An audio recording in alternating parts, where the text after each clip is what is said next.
All right, ladies and gentlemen, our guest today is no stranger to stealing the show every time he steps into the ring. He's the current TNA World Champion and one of the most accomplished wrestlers of our generation, now blazing a new trail in TNA and electrifying fans across the globe. He's set for a first-time ever TNA World title matchup against Matt Riddle on January 4th at the Poughkeepsie Rumble. Please welcome the one and only Nic Nemeth. Hey! What's up, guys? Yeah, thanks for joining us, Nick. We appreciate it.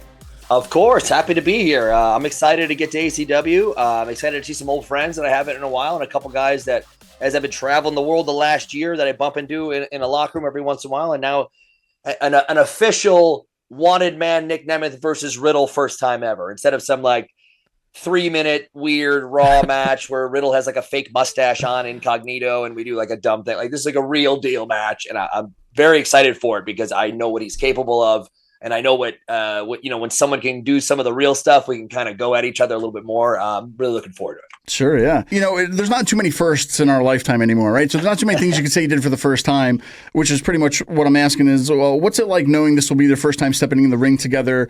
Do you have to kind of prepare for that a different way? Oh, I feel like we all prepare we do our own thing, no matter who the opponent is or what the situation is. And someone like me, who's been around for a long time, I do all the, hey, this coming up week, I know who I got my eyes on TNA, but let me see who else is on the roster doing some things. I'm watch a match here and there, or get some signature things. And I always have some kind of a plan in my head because I'm just making things that I have to, because I can't sit still at home. I have to know, it's not being a ring general, it's just being the most possibly prepared you could ever be, because I don't ever want to disappoint in any show, no matter what. So if someone new joins us, or we had Leon Slater doing some of the craziest, coolest shit I've ever seen in my life at TNA. And it was my first day, and I go, who the hell is this? And I immediately went on my phone, watching clips and doing things oh, I could see him going for this and me taking this. Oh, it's great. So I constantly am planning those pieces. Riddle, I saw him for the first time 10 years ago. So I did all those background things in my head, oh, we could roll into this. I could choke him out here. I can do here, all this kind of stuff. So the important part is, one, there aren't too many first happen everyone these days, and I hope we can make it as special as it should be, because he's really gifted in so many different areas and can do different things, not just the wrestling and the catch-as-catch-can style and the roll-ups and the pieces, but he got that MMA knock you out, choke you out stuff that when you can apply that properly and get it in there good and very real, you can make some stuff stand out as much more special than anything else. And I'm looking forward to that. Awesome. And to kind of go into that a little bit further, obviously you still go to the gym so much, probably daily. Well, I do Wii Fit. Okay, I don't know. Perfect. Every 3 days a week. Okay. All right. So what is the, how do you start to mentally and physically prepare for somebody that's probably different than your run of the mill? So Riddle does have that MMA background. So what are you starting to do to kind of fix your style to match his? Even though it's not always the same, and say if it was Riddle 2 years ago, I might train a little bit differently, but just say Riddle is the opponent, the 2 and 3 weeks leading up to it, right now we're in the middle of, when I get to those things at the gym where I'm doing some cardio, I'm doing some circuit training, I go in and out of the sauna. I do my old high school and college wrestling workouts, no matter what. So I'm always moving, keeping it on in between sauna, jumping rope in there, hopping out of a machine, bouncing around, doing different things. And at the end of the day, that last 5, 10, 15 minutes where it's all right, do I jump some more rope? Do I do a wall sit, push myself? What am I doing here? And I'll do something you know what? It's Riddle. Okay, let's do a neck bridge and bounce those up. Or let's do double the wall sits I was going to do. So just in case these legs get a little tired in that 19th and 20th minute, I got that extra gas to go. And it's very similar to preparing for the national tournament in college when it comes to wrestling. And I would do all this extra work and burn myself out up to about 3 or 4 days before the show, or at the time, the tournament, the weekend. And then I would tone it down a little bit, because I go, the 20 years of time is put in. The extra hard training for the last month or two is put in. And now you want to warm up the body, loosen up the pipes, get ready to go, not hurt yourself, but also warm up and accomplish something, but also keep yourself good to go and jiggly and loose, sitting in some ice, going in and out of the sauna, guzzling water because you don't have to make weight, which is the greatest thing in the world since college. I still have dreams that I'm 4 pounds over and I have 9 minutes to make it, and the weigh-ins are going to ruin the whole thing. And just having that and just going, I can do all these workouts and push myself. And afterwards, I can eat a stuffed crust pizza and drink water if I want. And there's no starving. Like, this is the best ever. So you better get your ass in that gym and you better do 5 more minutes because you actually get to pay yourself off here. So I get to those points where I'm like, where I genuinely go, what do I think my opponent's doing? He might be doing something. You know what? All right. Give me that. I forget what it's called, but it's the leather helmet and you do some neck bridges. Yep. I'm turning on different things. I'm like, how I can just like pop my hands out of getting choked out or something different. And it's those things that go into when I know who my opponent is a couple of weeks or months out. Sure. Now, Nick, I don't know if you know the significance of the MJN Center here in Poughkeepsie. It's kind of like our little MSG, if you will, in our backyard, right? So it's the MJN Center, it's the former Mid-Hudson Civic Center, but it's been a staple in WWE for many years. The buildings that it's hosted some of wrestling's biggest moments, from the debut of the Macho Man, the debut of Miss Elizabeth. Andre had his long haircut against the match against Big John Studd there. So there's a lot of little moments that have happened there that are, significant for this place. So it's a lot of history there. How does it feel to be a part of that legacy and step into the ring for this historic match, once again, for the first time ever against Matt Riddle in this championship match at the Civic Center? And once again, you're going to be making history in our area at the MJN Center. Yeah, first of all, making history with the show, that's fantastic. And knowing all the lore that has built up over the years always makes it that much more fun. It's like going to White Plains or all those different places, those destinations where you just walk in and it either reminds you of something that you watched as you were a kid, or when WWE did the live event there in 2012. And I was like, oh, and the crowd was on top of us and I did this thing. There's all those pieces that make you extra excited for this job. I'm the luckiest guy in the world. I wanted, when I was 5 years old, I wanted to do this. I'm somehow doing it. I'm the luckiest guy there is. So knowing you have those memories and those pieces and I watched as a kid and go, hey, this looks familiar. And you get there and knowing what it means to that area, it's like that part of the country, like that's a big deal. All those moments have happened there and you have the big show, and wrestling is my favorite thing in the world anyway. And the Northeast is already like such good wrestling crowds because they know the moments that they've experienced and what's happened over there. And it really makes it when every weekend there's a big show for somebody. And most of the time, they're fantastic and they're awesome, and you get excited for it. But just I did a couple other interviews for the show, and they were like, "Did you know?" Like just like you guys, like, "You know what this arena means to us?" I'm like, I it's not the same because I didn't grow up there, but I do know the moments. I do know like the smell of it when you get there, and you go, "Oh, baby, these people!" Like it gets you extra excited for wrestling. And already being a fan, it makes it that much better. So I'm looking forward to this one because this is the last time I'll say, it's like, Riddle, we probably had a 3 or 4 minute dumb singles where he was wearing a Halloween costume and I had no entrance or something dumb.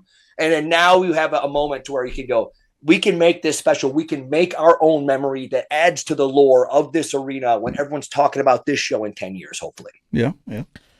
So we love, obviously, wrestling, and wrestling's kind of been on a different trajectory in the past couple of years, to say the least. So we've seen a lot of companies that have started to work with each other. Obviously, WWE has a working relationship with TNA, New Japan working with AEW, and so on and so forth. So how do you think that this Forbidden Door trend has affected wrestling? And, are there any things that you're thinking that you would like to see or experience in this trend? Well, first and foremost, how can it be a negative? Imagine being one of those kids who's I'm in college and I'm watching Nitro and Raw and I'm flipping back and forth. I'm like, man, wouldn't it be awesome if Austin could fight Goldberg? Wouldn't this be the coolest thing ever? And you're like, and before it, it eventually happens in WWE, but there's it'd be so cool if these guys could show up here. Oh my gosh, it'd be fun. And now you have those moments where there was a couple month run where you didn't know who was showing up on NXT. You didn't show who was showing up on Impact and bouncing around going, we don't know who's going to be there this week. This is extra exciting and a little more incentive to tune into these good shows. And so that I don't see how there can ever be a negative to that because there's all these dream matches and dream face-offs and just that little extra excitement going into one, because we get, you get used to Raw's been on for 50 years in a row. Okay, got it. But you get to a point where I'm excited for Raw. Like, I'm just a little bit more excited for NXT and Impact this week because I heard one of these guys that I like might be showing up, and it's like it makes it that much more intriguing. And then you can be that much more angry when the rumor that you heard didn't work. But it makes it so much more. It's more of an anticipation for a fun show that's already supposed to be fun and cool. So I don't know exactly where to go with that. Like, I love that it's great for both companies, I think, and all companies doing it, actually. Sorry, I'm just referring to our stuff, but all companies doing that, and possibly down the line in 10 years. There might be one-offs with someone bouncing around. Like, I would say Jericho, but someone like that who's been everywhere. He's like, oh, 1 week he's on AEW, the next he's on WWE, and then he's on TNA, walking in my, like, you never know what's going to happen down the line. But I just like that possibility is awesome for everybody. And for the most part, going with NXT, I've been there, done that. I was NXT champion, and I'm 20 years in. People are like, oh, do you think you could see yourself like being a part of that? I go, I want some of our younger guys and gals to be a part of that because that is their growing brand. It's an NXT of their. I go, it's different if Randy shows up and RKO's me, then I'll see him on Raw or SmackDown, whatever show he's on. I'm not sure, but for the most part, it's great to get an extra experience for the people who may not know to watch TNA Impact on Access TV or the app, and then we get a couple other people going, who was that? That really young guy on NXT, but he was on TNA. And you just get one more chance to remember his name and find him and Google him. So there's all those different pieces that help out the business long term. It's a great time to be a wrestling fan, period. Sure, yeah. And it's kind of a boom period because it does go in circles. And there was, 5-6 years ago when I was at WWE, I'm like, we're doing terrible stuff here. Like, what are we doing? Yeah. And they slowly turned that around, and they are absolutely crushing it.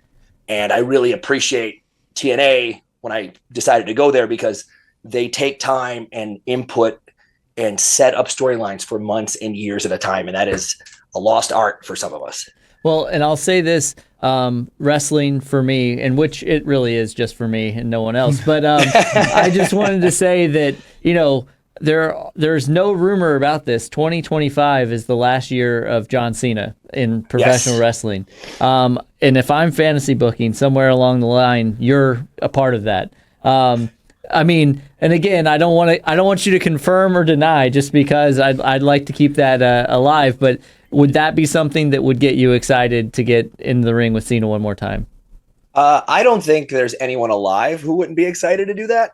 But for someone who was very fortunate to have several different rivalries with him, and I think there's something really special there, one way or another. I don't know if it would ever happen, but like just to have him out in the ring talking. And then you have Big E come out, and then you have AJ walk out, and then I walk out, and we're standing. Like, there could be a special moment there just for some nostalgia to go, oh, we remember this. And, we went back. We had some cage matches, put my contract on the line in a ladder match, fought each other to death. We main evented Madison Square Garden. And by the way, John Cena main evented Madison Square Garden. I was his opponent. But we have those moments like in a steel cage. I got my teeth knocked out against him in the main event. And Madison Square Garden, there's all these pieces. And of course, we're all dying to be one of those pieces. And I really think because of the open door policy with some different companies, that there will be some beautiful surprises. I doubt that I would ever be a part of it. But you never know. John's got a lot of pull. And, we're happy to, if I wear my TNA blazer and make a point of it, maybe we can make it all work out. So we'll see. Awesome. Yeah. So, we've heard from Vic Delicious on our show 2 shows ago about your time together in OVW, where I believe he was your first match. But my question for you is, if you could think back on your illustrious career, what was a key lesson maybe that you took away from OVW that maybe helped shape your career today? Do you ever think about just your time there and some like a lesson out there you might have learned that you can to give to some of these guys that are coming up in the business now? Yeah, there's a lot, and I'll try and think of something that can apply to everybody. It was first of all, in my weird 20 years, I was taught promos by Jim Cornette. I'm taught how to wrestle by Rip Rogers and Dr. Tom and Lance Storm. Like, are you kidding? Like, I accidentally get this like Renaissance painting group of people to teach me brand new of what to do and how to go. And Rip was very open. Like, he was fired 5 or 6 different times while I was at OVW, which is the best. But he would go, listen, I'm teaching you this 101 for the rest of your life. If you go up to New York tomorrow and Vince says the opposite, it's the effing opposite, and you listen to the guy paying you. And then in 2 years, when you're working independence because you're fired, this teaches you how to support yourself for the rest of your life and know what works and know the 101 psychology and know the basics and know how to book a card if you have to, or make something work on a show, and all those ins and outs. The brains of those people, Lance, Cornette, and Rip, like, it is an absolute, that's a master class accidentally, with me not knowing at the time, just knowing that those guys were famous and good at their jobs. I didn't know they were some of the absolute best when it came down to it. Now, it'd be different if I was, Lance was teaching me promos. That'd be a different story. But, Lance, one of the greatest of all time. And I actually get to see him at TNA all the time now, and it's the best. But it was just like, I wanted to be teacher's pet with all those guys.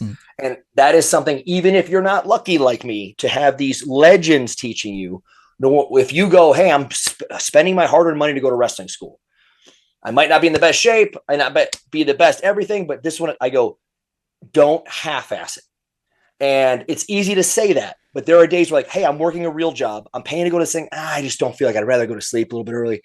You're going to, if you really truly have this as a dream, and it's to one day do this as for real, you don't want to wake up 20 years from now going, I wish I would have tried just a little harder. I wish I would have asked this guy. I wish I would have just skipped going out drinking those 2 nights and gotten the practice in. There's all those pieces, and there'll be plenty of time to go out drinking with your friends. But it really is something like that, where I lay awake now and I feel like I've done everything I'm supposed to, but I go, if I did this better, if I changed this, I always gave myself a chance. I said, do work. We were doing 3-4 days a week practice. I was sneaking in 3 to 4 other times at night, because Mikey Mondo had the key, and he would just just teach me what I had learned that day. And I was just getting 2 classes of it. And then I'm listening to Rip. Then Cornette's telling me about psychology and 101 and how to, and then Lance is teaching me everything you can about 101 technicality.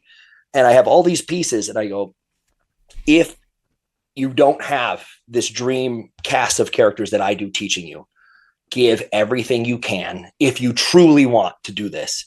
And then you'll at least say, hey, it's Hollywood. You might not make it. It's not everyone makes it. But if you gave everything, did everything you can, got yourself in the best shape, sat when you're brushing your teeth, you're doing promos in the mirror, you're in the car, you listen to AC/DC, and you're turning that into a promo, all these different pieces. You're watching an MMA fight and some guy gets his ankle snapped, and you go, that's the sell that I need when I get kicked in the jaw. All these, like, I don't stop. I'm watching a movie and I go, oh, that's how I should go up in the air. Like, all these pieces. And I'm, someone who stuck with it. So if you truly want to live your dream, work harder than everybody else, because it still might not make it. But you'll be able to say, I gave everything I possibly could to this dream that I had. And then you'll be able to sleep at night, and it'll make you a better person anyway.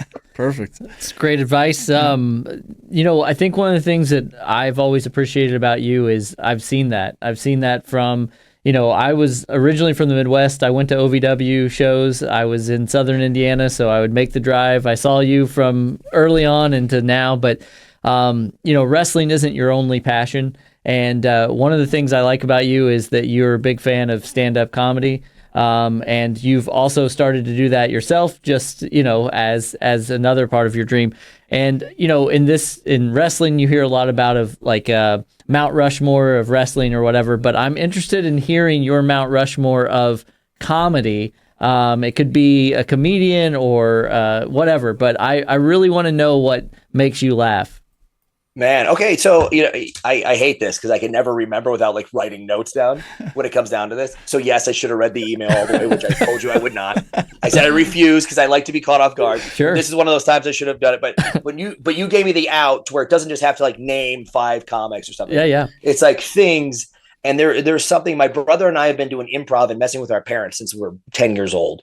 So there's different things like that where you go watching improv happen in real time. And there's some guys that you guys may have never heard of, but there's a couple guys in that early 90s SNL that John Lovitz. He's he can opera sing, he can play piano, he can act, he can pretend to be acting, and he can do all these different, and Phil Hartman, and he could be a leading man and talk like it's the 1920s, like Clark Gable, and it's believable. Yeah. Also, he's hilarious and can play these characters and then be Sinatra and then be someone else. And it's like, I looked up to those guys so much. Lovitz, Spade, Hartman, Sandler, Rock, all those guys that were buddies with each other. And I'm a huge, I watched Saturday Night Live on Nick at Night when I was a kid, the first couple seasons, and I didn't understand a damn thing. I was like 8 years old. It's like the 70s. I don't know why are there a bunch of bees on stage? I don't get it. But I was just like, I wanted to be on stage. I wanted to be doing that stuff. And a huge Chevy Chase fan, one of the, such a huge fan of his. And I'll get nerdy for a second because he goes on there too, because I got one. There is a set of detective books called Fletch. Yeah. And if you're my age or a little bit older, there's also a movie. But I read the original Fletch before it was ever a movie. And I go, oh my God, this Chevy Chase. But he added his own like improv lines into it. And it's one of the best movies you could ever see as a comedy. It's totally different, but it's also good. And there's people in it. So there's people that can do multiple things. And he's another one. I think he was like in Steely Dan and left to become, and then they went on to be like people who want to like be successful, like Renaissance men and women. I'm drawn toward them. Nikki Glazer is like smart and funny, and she can do like a fart dick joke, but then also tell you a 20-minute thing that's the smartest, funniest thing you've ever heard and look good doing it. Like you don't always have to be like, so many people have like not great mentally. And they're like, that's what makes awesome art. Yep. And you can just be killing it and be awesome and be crushing jobs and being famous and also crushing everybody when it comes to using your words. And Andy Kaufman, big one. Absolutely. Because he was tied into wrestling, because he did all these early on things that I got into. I remember my parents telling me, we got this tape from my uncle and it's Lawler pile driving Kaufman. And if you don't know the build-up, but it's very famous. Everybody, he's like, oh, I'm not from Memphis, Tennessee. I'm from Hollywood. I'm a star. And people want to kill him. Real heat in wrestling that was going away. And they have it. And my parents go, just want you to know, professional wrestling isn't really real, but this was. And they show me, he gets dropped. They stretcher him out. He's got a neck brace for the next 6 months. Almost like Randy's dad wearing the broken arm thing for 2 years. Like, and it's so beautiful. One, because it crosses over and gets everybody talking about wrestling, because I love wrestling. But it's beautiful because he probably lived that character when the cameras weren't on. And that's the rumor. And him, Bob Zamuto, just writing and trying to trick people in life when you just go, hey, life doesn't have to be what everyone else said it was. We can do whatever the hell we want. There is something so beautiful about that. No, for sure. And, we're going to see you just 4 days into the new year. And, 2025 is just around the corner. But for you, do you have any New Year's resolutions that you're setting for yourself in 2025? No, I really don't. I do the same ones as everyone else. I'm like, oh, I'm going to stop like eating snacks at 2 a.m. But, that's not happening. But I make myself, I work out every day I can, unless it's a crazy travel day where it's impossible. I work out 7 days a week. Sometimes I do a couple, like 3 days a week. I'll go for an extra little jog at the end, just going much like preparing for an opponent, but going, I have a feeling whoever I'm wrestling next weekend, they're not doing a second workout. All right, let's do this. And it's not like to tell everybody about it. It's to tell me to go, I don't know when this awesome ride ends. One day I could blow up my knee. I got to get a neck fusion. I got to get my shoulders, all this stuff. Slowly but surely, I'm going to have to get something happen. But in 21 years, I was unavailable for television for 2.5 weeks. In 21 years, it will never happen again. It's never been done before. And it was on the time where I was doing sometimes I would just stay on the road and do a comedy show or go do PR work or media in a different country. It was Sheamus, Kofi, Miz, myself, and someone else constantly just going and just 5 days a week, every week. I was measuring my time off in hours at home, and I never missed a show. Now I kind of regret missing some weddings and some things, but I wouldn't have it any other way. Perfect. Well, Nick, we can't wait to see you on January 4th in Poughkeepsie, New York. Can you tell us, though, anything else coming up, any projects you're working on or any other shows coming up that fans might not want to miss you? Well, I'm ridiculous about reposting TNA stuff because I'm rooting for these guys because we're just getting rocking and rolling, and we have a big, ambitious 2025 coming up. And I don't have the dates all in front of me, but man, we have some big arenas, LA and New York, coming up that we need to go all out, and we need to have a product that is even better than the one now that is kicking ass right now. So we're all excited. We're taking, we just taped a couple of weeks. We're getting all riled up for 2025 because it's a very ambitious schedule for us. So we're looking to get some butts and seats, but I just want some people to see our show. It's on Access TV and the TNA Plus app. You can go on YouTube and do it too.